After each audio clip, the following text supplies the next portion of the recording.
that, sometimes as a newer agent, it's challenging to say no, or it's challenging to determine what your value is. So let's say, for example, we talked previously about going to a listing appointment and what you're worth, and putting that on the table and getting that through to the client. Well, sometimes newer agents feel like they have to give like a bargain basement discount just to get the business, to get it going. And that's not entirely a bad idea, because as a newer agent, your goal should be, hey, I want to get a sign up. I want to get a sign up because it helps me do other things. It helps me do open house. It helps me market for lead generation. It helps get my name around the neighborhood and so forth. But I'd say ultimately, confidence is the key with a newer agent. Okay, so focus on the things that you feel are a deterrent to you, the walls for you. Is it getting in front of people? Then guess what? Get in front of people even more than you ever have before. Break that ice. Get that fear wall out of your way.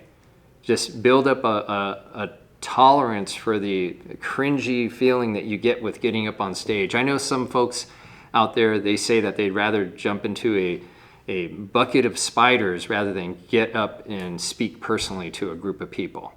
Okay, so maybe get into an improvisation class, an acting class, a speech class, or something like that, where you have to get up in front of people and get those jitters out and just get used to it.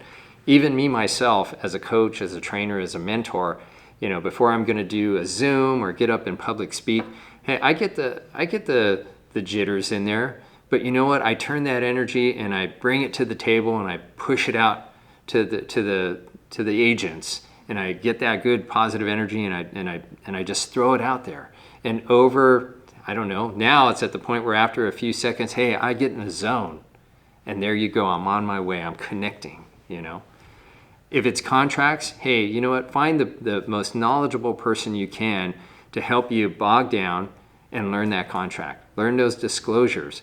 I know that's a big intimidating factor there, because these are very legal documents that we're dealing with, and we don't want to end up in a bad way with the transaction because we didn't check a box or we didn't put certain language in there. So you got to join forces or have someone really help you bog down and learn those contracts. Okay. Technology, same thing there. You may be good at using your phone and all that stuff, but you got to learn how to use a CRM. You got to learn how to eventually get to the point where you can do your own lead generation. So embrace the technology, embrace all those things that you feel are crutches and fears and give you the jitters, and just face them head on right off the bat. Okay, if you can get yourself on that level, on that plane right from the beginning, you're going to find that you're building your confidence. And once your confidence starts building, you're going to learn even better. You're going to retain even more. Because what gets in the way after you go to a training, a workshop, a group meeting, or anything like that, what gets in the way of agents is when they leave, do they understand what they just heard? Do they grasp it? Do they put it into action? Do they make it work? Do they get a result with it? And repeatedly not getting a result because they're not paying attention, or they're fearful and they're not taking those chances, it starts to chip away at their confidence, because they have little failure after little failure, and that develops into big drop of confidence. So it's all about confidence.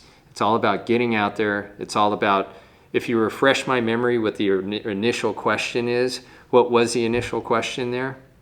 It was when to say no.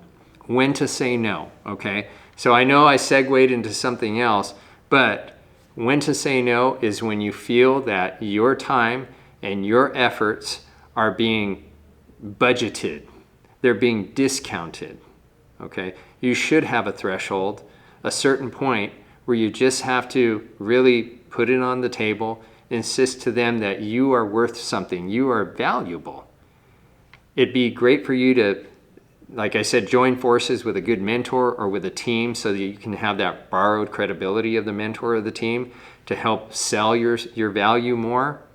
But sometimes you just got to say no. If someone's trying to take advantage of you, and you'll feel it and you'll know it, sometimes you just have to say to yourself, weigh and measure. Is it worth working with that person who now is trying to cut my commission, who basically is telling me I'm not my worth, and them basically become your boss in the transaction, because that's what your client is. Your client's the boss, okay? So there is a certain level and a certain point in which you just have to say no.